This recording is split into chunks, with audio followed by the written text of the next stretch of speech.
Juwag!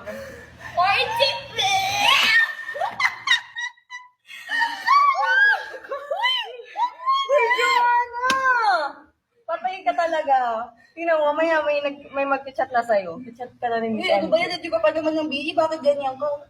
Bakit? Porkit leader, dapat ka rin. Jo, seryoso. Ikaw yung tumawag sa akin, si Ate Aya pala. I called you so many times, but you didn't answer my calls. Why are you speaking in English? Because it's just it's my first language kasi.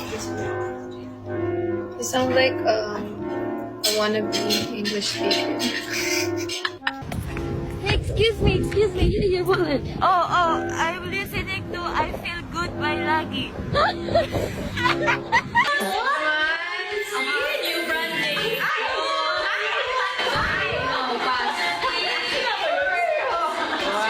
Hindi mo ako makipag-jowa niya.